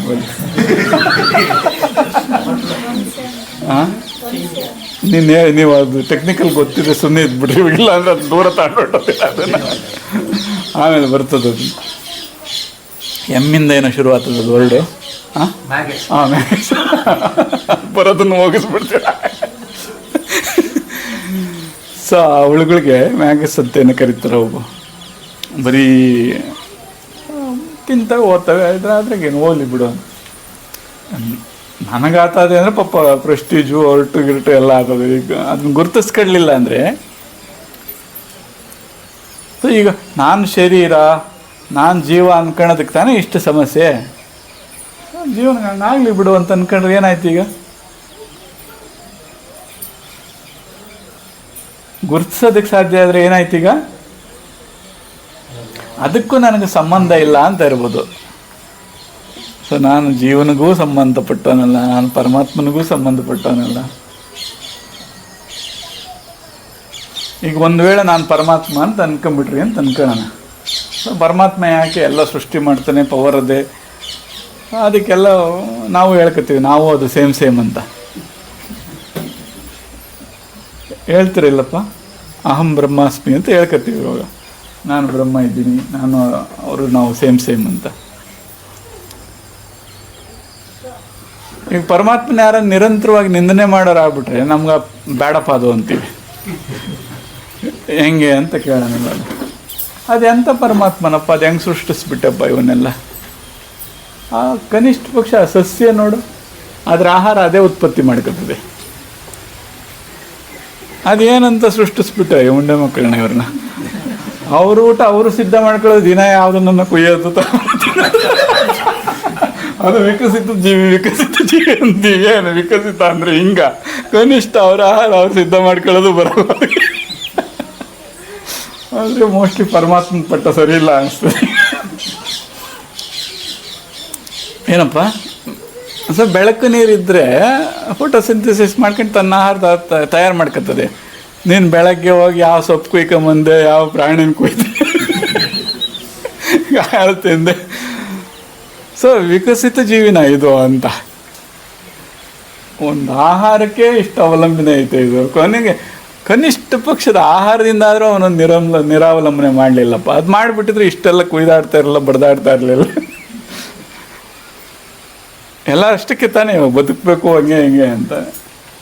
ಸೊ ನಿರಂತರವಾಗಿ ಅವರ ಆಹಾರ ಅವರೇ ತಯಾರು ಮಾಡ್ಕೊಂಡು ಬದುಕಿರ್ತಾರೆ ಅಂದರೆ ಬಡ್ದಾಡೋದು ಏನಿತ್ತು ಅದ್ರಾಗ? ಇರ್ತಾರೆ ಬಿಡಪ್ಪ. ಸೊ ಏನೋ ಅದು ಸ್ವಲ್ಪ ಶ್ರೇಷ್ಠ ಅನ್ನೋದು ಗುರುತಿಸ್ಕೊಳ್ಳೋಕ್ಕೆ ನಾನು ಪರಮಾತ್ಮ ಅಂತ ಹೇಳ್ಕೊತದೆ ಈಗ. ಸೊ ಇದ್ರ ಸಾಲದಕ್ಕೆ ಕತೆ ಕಟ್ತದೆ. ಈಗ ನಾನು ಪರಮಾತ್ಮನಲ್ಲಿ ಲೀನ ಆಗ್ತೀನಿ, ಬೆರಿತೀನಿ. ಅದು ಬೆರೆಸ್ಕೊತದೋ ಬಿಡ್ತದೋ ಅದು ಎರಡನೇ ಪ್ರಶ್ನೆ. ಅದು ಆಮೇಲೆ ಇವನು ಹೇಳಿದ್ಮೇಲೆ ಬೆರೆಸ್ಕೋಬೇಕಲ್ಲ ಪಾಪ, ಹೌದಲ್ಲಪ್ಪ? ಇವನು ಹೇಳಿದ್ಮೇಲೆ ಈಗ ಬೆರೆಸ್ಕೊಳ್ಳೇಬೇಕದು. ಸೊ ಈ ಥರ ತಪ್ಪು ತಿಳುವಳಿಕೆಗಳು ಎಷ್ಟೋ ಇರ್ತವೆ ಇದರಲ್ಲಿ. ಸೊ ಒಂದು ತಿಳುವಳಿಕೆ ಮಾಡ್ಕೊಳ್ರಿ, ವಸ್ತುನ ಗುರುತಿಸೋದಕ್ಕೆ ಸಾಧ್ಯ ಇದ್ದರೆ ನಾನು ಸಂಬಂಧನ ಕಟ್ಕೋಬೇಕು ಅಥವಾ ಕಟ್ಕೋಬಾರ್ದು ಅನ್ನೋ ನಿರ್ಣಯ ಅಂತ ನೀವು ಮಾಡ್ಕೋಬೋದು.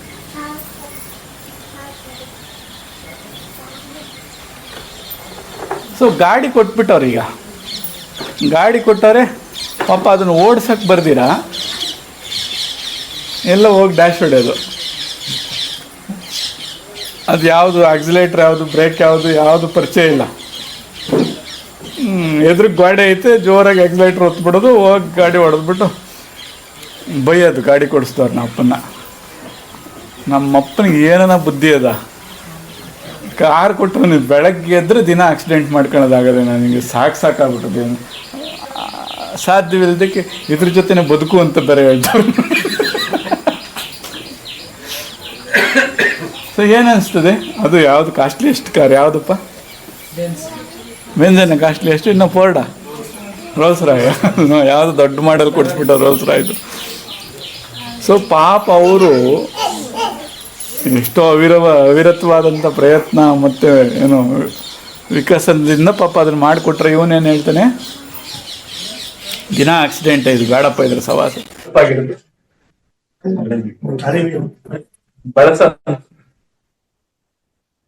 ಬಳಸ ಅಂತ ಗೊತ್ತಿದ್ರೆ ಏನು ಮಲಗವಾಗೆಲ್ಲ ಡ್ರೈವ್ ಮಾಡ್ಬೇಕಲ್ಲ.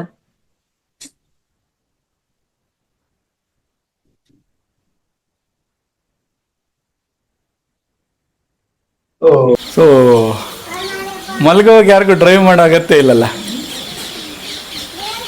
ಮಾಡ್ತೀರಾ? ಸರಿ, ಅಗತ್ಯ ಇದ್ದಾಗ ಎಮರ್ಜೆನ್ಸಿಗೆಲ್ಲ ವಾಹನದಾಗ ಬಂದಿದ್ದೀರಲ್ಲ. ಸೊ ಯುಕ್ತಾಯುಕ್ತತೆ ಅಂದರೆ ಸಮಯಾನುಸಂದರ್ಭವಾಗಿ ವಿವೇಕದಿಂದ ಅದನ್ನು ಬಳಸ್ಕೊಳ್ಳೋಂಥ ಯುಕ್ತಿನ ಇತ್ತು ಅಂದರೆ 24 ಇವೆಲ್ಲ ಸಂಪತ್ತಾಗಿ ಕಾಣಿಸ್ತವೆ. ಇವು ಹೆಂಗೆ ಕಾಣಿಸ್ತವೆ? ಐಶ್ವರ್ಯ. ಅದು 1 ಲೀಟ್ರ್ ನೀರು ಯಾವುದೋ ಅನ್ಯ ಗ್ರಹಕ್ಕೆ ಕಳಿಸ್ಬಿಟ್ಟಿದ್ದೀವಿ ಅಂತ ಅನ್ಕೊಳ್ಳೋಣ, ನೀರಿನ ಅಭಾವ ಬಂದ್ಬಿಟ್ಟದೀಗ, ಸೌರವ್ಯೂಹನ ದಾಟಿ ಆಚೆಗೆ ಹೋಗೋದೆ. ಇಲ್ಲ ಸ್ವಾಮಿ ನೀವು ಕಳಿಸ್ಕೊಡ್ಲೇಬೇಕು ಅಂತ, ಆಯ್ತಪ್ಪ ಏನೋ ಮಾಡೋಣ ಇರು ಅಂತ. ಸೊ ಯಾವುದೋ ಒಂದು ಭಾಳ ವೇಗವಾಗಿರೋ ರಾಕೆಟ್ ಮಾಡಿಬಿಟ್ವಿ ಅಂತ ಅನ್ಕೊಂಡು ಇಲ್ಲಿಂದ ಕಳಿಸಿದ್ರೆ ಹೋಗಿ ತಲುಪೋದಕ್ಕೆ ನಾವು ಏನು ಶತಾಯ ಗತಾಯ ಹಿಂಗೆ ಹಂಗೆ ಮಾಡಿದ್ರೂ ಕನಿಷ್ಠ 1 ಲಕ್ಷ ವರ್ಷ ತಗೋತದೆ. 1 ಲಕ್ಷ ವರ್ಷಕ್ಕೆ ಹೋಗಿ ಅಲ್ಲಿಗೆ ತಲುಪ್ತದೆ. ಅದಕ್ಕೆ ಎಷ್ಟು ಫ್ಯೂಯಲ್ ಬೇಕು ಇಲ್ಲಿಂದ ಕಳ್ಸೋಕ್ಕೆ? ಸುಮ್ಮನೆ ಊಹೆ ಮಾಡಿರಿ. ಸೊ 1 ಲೀಟ್ರ್ ಬೆಲೆ ನೀವು ಜಗತ್ನಾಗಿರೋರು ಇವಾಗ ಎಲ್ಲರೂ ಸೇರಿ ಎಷ್ಟು ದುಡಿತೀರೋ ಅದೆಲ್ಲ ಸೇರಿಸೋದು ತಲುಪಿಸೋದಕ್ಕೆ ಬರೀ. ಸೊ ಎಂಥ ಸಂಪತ್ತು ಕೊಟ್ಟದೆ. ಹಾಂ, ಸೊ ತಿಳುವಳಿಕೆನೇ ಇಲ್ಲ. ಇನ್ನು ಎಷ್ಟು ಲೀಟ್ರ್ ಅವಪ್ಪ ಇಲ್ಲಿ ಎಲ್ಲ ನೀರು ನೋಡ್ರಿ, ಆಹಾ ನೀರು ಅಂತ ಕುಡಿಬೇಕು. ಯಾಕೆ? ಸಂಪತ್ತು. ತಿಳುವಳಿಕೆ ಇಲ್ಲ. ಸೊ ರೋಧಿಸೋದು ಹೆಂಗೆ ರೋಧಿಸಿ, ಅಯ್ಯೋ ನೀರು ನಾನು ಆ ಕಡೆಗೆ ಹೋಗ್ಬೇಕಾಗಿತ್ತು, ಏನು ಬೋಟ್ ಮಾಡ್ಕೊಳ್ಳೋ, ಏನು ತೆಪ್ಪ ಮಾಡ್ಕೊಳ್ಳೋ, ಆಮೇಲೆ ನೀರನ್ನ ಕಳಿತೀಯ, ಇದ್ರದ್ದು ಬೆಲೆ ನನಗೆ ಗೊತ್ತದೆ ನನಗೆ. ಸೊ ಈ ಸಾಧನೆ ಅರಿತ್ರೆ ಇದೆಲ್ಲ ಹೆಂಗೆ ಕಾಣಿಸ್ತವೆ? ಇವು ಸಂಪತ್ತಾಗ್ತವೆ. ಇವು ಯಾವ ಬಾಧೆಗಳಾಗಲ್ಲ. ಸೊ ಇದ್ರ ಮೇಲೆ ಜೀವನನ ರೂಪಿಸ್ಕೊಳ್ಳೋದು, ನಡೆಸೋದು ಎಷ್ಟು ಸಂಪದ್ಭರಿತವಾಗಿರ್ತದೆ ಇದು. ಸೊ ಇದು ತಿಳ್ಕೊಂಡಾಗಿದ್ದು, ಸಾಧನೆ ತಿಳ್ಕೊಂಡಾಗ ಇದೆಲ್ಲ ಸಂಪತ್ತಾಗಿ ಕಾಣಿಸ್ತದೆ ಇದು.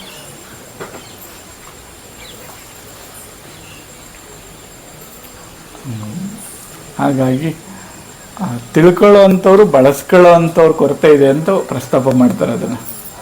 ಸೊ ಈಗ ನಮ್ಮ ತಿಳುವಳಿಕೆ ಮತ್ತು ಬಳಸ್ಕೊಳ್ಳೋದ್ರದ ತಿಳುವಳಿಕೆ ಕೊರತೆ ಅಂತ ಅಂದ್ಕೊಂಡು ಇದನ್ನು ಸ್ವೀಕರಿಸ್ಕೊಂಡು ಹೆಂಗೆ ತಿಳ್ಕೊಬೇಕು, ಅದನ್ನು ಹೆಂಗೆ ಬಳಸ್ಕೋಬೇಕು ಅನ್ನೋದನ್ನು ತಿಳ್ಕೊಂಡ್ರೆ ಮೆಡಿಸಿನ್ ಎಷ್ಟೋ ಜನ ಎಷ್ಟೋ ಸ್ನೇಕ್ ವೆನಮ್ಸ್ ಪೈನ್ ಕಿಲ್ಲರ್ ಕೆಲಸ ಮಾಡ್ತಾರೆ. ಅಥ ಹಂಗೆ ಪ್ರಮಾಣ ತಿಳ್ಕೊಂಡ್ರೆ ಅದ್ಭುತವಾಗಿ ಅದನ್ನ ಬಳಸ್ಬೋದು. ಪ್ರಮಾಣ ಪರಿಣಾಮವಂತೆ. ಹಾಗಾಗಿ ಸಾಧನಾ ಸಂಪತ್ತು ಏನಿದೆ, ಧರ್ಮ ಮತ್ತೆ ಪ್ರಮಾಣ ಪರಿಣಾಮ ಎರಡನ್ನ ಇಟ್ಕೊಂಡ್ರೆ ಎಲ್ಲ ಸಂಪತ್ತಾಗಿ ಕಾಣಿಸ್ತದೆ. ಇನ್ನೂ ಅದ್ರ ಕಾಂಬಿನೇಷನ್ ಯಾವ್ಯಾವ ರೂಪ ತಗೋ ಬರ್ಲಿ 24 ನಾವು ಇನ್ನ ಯಾವ ರೂಪಾಂತರ ಕೊಂಡ್ಕೊಂಡು ಎಷ್ಟನೋ ಬರ್ಲಿ, ನಾವು ಅದನ್ನ ನಿತ್ಯ ಜೀವನಕ್ಕೆ ಅಳವಡಿಸ್ಕೊಳ್ಳೋದು ಕಲ್ತ್ಕೊಳ್ಳೋಣ, ಧರ್ಮಯುತವಾಗಿ ಬದುಕೋದು ಕಲ್ತ್ಕೊಳ್ಳೋಣ. ಸರಿಪ್ಪ, ನಮಗೆ 7ರಿಂದ 7:30 ಗ್ಯಾಪ್ ಕೊಡಿ, ಲಘು ಉಪಹಾರ ಕೊಡಬೇಕು. ನೋಡ್ರಿ, ಇಂಥ ಸೌಭಾಗ್ಯ ನಮಗೆ ಇಲ್ಲಿ ಬಂದು ಕೂರಿಸಿ ಟೈಮ್ ಏನು ಮಾಡಬೇಡ. ಸೊ ಸುಮ್ಮನೆ ಒಳಗಡೆ ಒಂದು ಗ್ರಾಟಿಟ್ಯೂಡ್ ಬಂದ್ರೆ ಸಾಕಲ್ವ. ಏನದು ಟೈಮ್ ಕೂರಿಸ್ತಾರೆ, ಟೈಮ್ ಮಾಡ್ತಾರೆ. ಯಾರೋ ರೋಡ್ ಮಾಡಿಟ್ಟವ್ರೆ, ರೋಡ ಬಂದ್ವಿ ನಾವು ಬರೋಕ್ಕೆ ಅಂತಾನೆ ರೋಡ್ ಮಾಡಿಟ್ಟವ್ರೆ, ಗಾಡಿ ಮಾಡಿಟ್ಟವ್ರೆ. ಈಗ ಸುಮ್ಮನೆ ಆ ದೃಷ್ಟಿ ಬದಲಾದ್ರೆ ಸೊ ಬದುಕು ಭಾಗ್ಯ ಆಗ್ತದೆ, ನರಳಾಟ ತಪ್ತದೆ. ಯಾಕೆಂದ್ರೆ ಡ್ರೈವಿಂಗ್ ಗೊತ್ತಿಲ್ದಿರ ಅಷ್ಟೇ ಇದಾಗಿರೋದು. ಏನು ಗಾಡಿ ತಪ್ಪಲ್ಲ ಅದು. ಸೊ ಗಾಡಿನ ದೂಷಣೆ ಮಾಡೋದು ಬೇಡ. ಇತಿಮಿತಿ ಎಷ್ಟು ಬೇಕೋ ಅಷ್ಟು ಅವೆಲ್ಲ ಗೊತ್ತಾಗಬೇಕು ನಮಗೆ. ಒಂದು ಮನೆ ಕಟ್ಕೊಂಡ್ರೆ ಚಿಕ್ಕದಾಗಿ ಭಾಳ ಆನಂದವಾಗಿರ್ತೀವಿ, 10 ಮನೆ ಕಸ ಗುಡಿಸಿ ಸೊ ನಮ್ಮನ್ನು ನೋಡ್ಕೊಳ್ಳೋಂಥವನ್ನ ರೂಪಿಸ್ಕೋಬೇಕು, ನಾವು ನೋಡ್ಕೊಳ್ಳೋಂಥವಲ್ಲ. ಸೊ ಇವೆಲ್ಲ ಗುರುಪಾದದಲ್ಲಿ ಏನಂತೀರ ಅವನ್ನ ಶೇಖರಣೆ ಮೆಟ್ಲುಗಳು, ಅವೆಲ್ಲ ಅದನ್ನ ಹಂತಗಳಲ್ಲಿ ಕಟ್ಕೋಬೇಕು, ಅವನ್ನ ನಿರ್ಮಾಣ ಮಾಡ್ಕೋಬೇಕು ದೀಪನ. ಅವೆಲ್ಲ ಮೂಲಭೂತ ಅಂಶ ಫೌಂಡೇಶನ್ ಅಲ್ಲಿ. ಇನ್ನು ಉಳಿದವು ಇವೆಲ್ಲನೂ ಅದಕ್ಕೆ ಸಪೋರ್ಟಿವ್. ಈಗ ಇತಿಮಿತಿ ಅಂತ ಕರೆದ್ರಿ, ಸೊ ಇತಿಮಿತಿಲಿ ಒಂದೇ ಪದ ಅಷ್ಟೇ, ನಮ್ಮನ್ನ ನೋಡ್ಕೊಳ್ಳೋಂಥವ್ನು ಕೂಡ ಹಾಕೋಣಪ್ಪ, ನಾವು ನೋಡ್ಕೊಳ್ಳೋಂಥವಲ್ಲ ಅಂತ. ಅರ್ಥ ಆಗ್ತದಲ್ಲ ಅದು? ಏನಪ್ಪ, 100 ಗ್ರಾಮ್ ಇದ್ರೆ ನಮ್ಮನ್ನ ನೋಡ್ಕೊತದೆ ಬಂಗಾರ, ಜಾಸ್ತಿ ಆದ್ರೆ ನಾವು ನೋಡ್ಕೋಬೇಕಾಗ್ತದೆ. ಎಲ್ಲ ಅಷ್ಟೇನೆ. ಸೊ ನಮ್ಮನ್ನ ನೋಡ್ಕೊಳ್ಳೋಂಥವ್ರು ರೂಪಿಸ್ಕೊಂಡ್ರೆ ಆಯ್ತು, ನಾವು ನೋಡ್ಕೊಳ್ಳೋಂಥ ಬದುಕು ಬೇಡ. ಏನಪ್ಪ, ಆಯ್ತಾ? ಆಗ್ಲಪ್ಪ, ಸ್ವೀಕರಿಸ್ರಿ ಪ್ರಸಾದ, ಆಮೇಲೆ ಮತ್ತೆ ಸೇರೋಣ. ಆಮೇಲೆ ಇಲ್ಲಿಗೆ ಸೇರ್ಬಿಡೋಣ ಮೇಲೆ. ಸರಿ, ಅದನ್ನ ಆಡಿಯೋ ಅಂದ್ರೆ ಅಲ್ಲ, ನಮಗೆ ಕಳ್ಸಲ್ಲ, ಯಾರು ಇಲ್ಲಿ ಆರ್ಗನೈಸರ್ ಸರ್.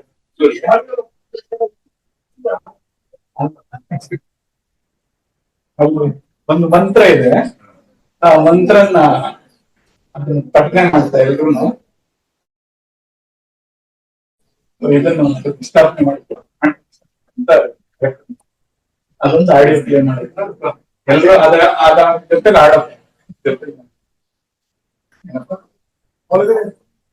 ಆಮೇಲೆ ಅದಾದ್ಮೇಲೆ ಆಯ್ತು.